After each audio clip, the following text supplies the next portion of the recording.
Selamat pagi pemirsa, Newsroom kembali hadir dengan sejumlah informasi hanya di TV Mata Independen. Bersama saya, Kamar Aditya. Dan saya Romo Radiarina, yang akan memandu Anda pada acara hari ini. Apa saja peristiwa terkini yang menjadi sorotan Indonesia dan dunia? Dengan fakta yang akurat, kami hadirkan rangkaian informasi terpercaya hanya untuk Anda. Jangan lewatkan Newsroom mulai 2 Oktober 2024 setiap hari pukul 7 waktu Indonesia bagian Barat hanya di TV One dan Newsroom Live di Transvision. Malam tadi telah ditemukannya mahasiswa kedokteran di Universitas Diponegoro yang tewas di indekosnya.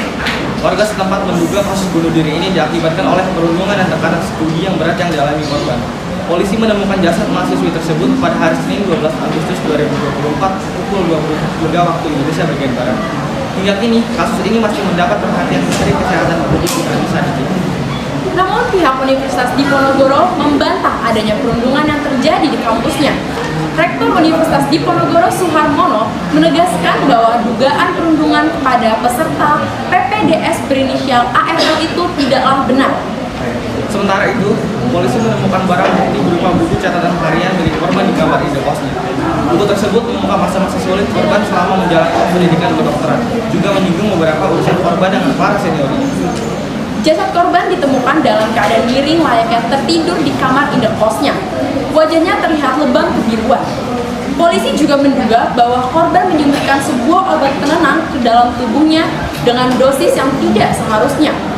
Dipastikan juga bahwa mahasiswi berinisial ARL tersebut meninggal dunia karena pengaruh obat tersebut. Di sisi lain, ibu dari korban ARL sudah mengetahui kejadian yang dialami sang anak. Diketahui korban sudah meminta untuk mengundurkan diri dari pekerjaannya. Hal ini diduga karena faktor dari tekanan studinya dan juga faktor dari seniornya yang seringkali memerintah korban dengan tidak wajar. Hingga kini, Rektor dari Universitas Diponegoro Suharmono terus menegaskan bahwa dugaan perundungan terhadap korban berinisial ARL tersebut tidaklah benar. Sementara itu, Menteri Kesehatan Budi Gunadi Sadikin menaruh perhatian khusus terhadap kejadian yang dialami oleh peserta PPDS tersebut. Ia juga mengungkapkan bahwa nyatanya banyak peserta program pendidikan dokter spesialis lain yang ingin melakukan aksi yang sama namun tidak terjadi. Hal tersebut disimpulkan berdasarkan data dari tes kesehatan mental yang dilakukan Kemenkes. Dalam data tersebut ditemukan fakta bahwa banyak peserta PPDS yang dirundung oleh seniornya. Untuk selengkapnya, kita sudah terhubung dengan rekan kami Fazra Alifah yang akan memandu kita dalam memantau perkembangan kasus bunuh diri kali ini. Selamat pagi Fazra, bagaimana kondisi dan perkembangan kasus di sana? Baik, terima kasih Riham dan Mora melaporkan dari lokasi kejadian, khususnya kondisi di sekitar Universitas Diponegoro, di sekitar indekos yang ditempati oleh korban. Terlihat masyarakat sekitar semakin berkerumun untuk memantau perkembangan mengenai kasus tewasnya korban berinisial ARL. Di balik itu, polisi masih terus menyelidiki penyebab pasti kematian korban ARL. Warga sekitar juga diduga menemukan buku harian milik korban yang berisikan keluh kesah korban selama menjalani proses pendidikan spesialis kedokteran di Universitas Diponegoro. Bagaimana kondisi korban saat ditemukan oleh pihak kepolisian? Diketahui korban ditemukan dalam kondisi tewas dengan posisi miring layaknya orang tertidur, namun terdapat luka lebam kebiruan di bagian wajah korban.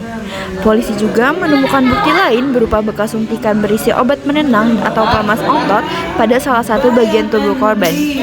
Dan obat tersebut digunakan oleh korban secara overdosis sehingga diduga sebagai penyebab utama mengenai kematian korban ARL. Namun hingga saat ini polisi masih terus melaksanakan investigasi dan terus mencari barang bukti lain serta menunggu hasil resmi dari penelitian pihak forensik. Demikian laporan yang dapat saya sampaikan. Saya kembalikan kepada Riham dan Romora di studio.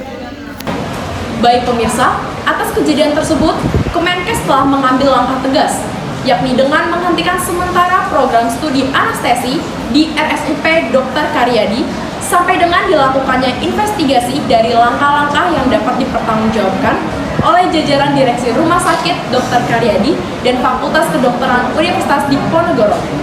Berita kasus kematian tadi menjadi penutup jumpa kita dalam acara Newsroom kali ini. Demikianlah berita pagi yang dapat kami sampaikan. Jangan lupa untuk terus saksikan Newsroom pukul 7 waktu Indonesia bagian Barat hanya di TV One dan live di Transvision. Saya Rema Raditya. Dan saya Romo Radiarina.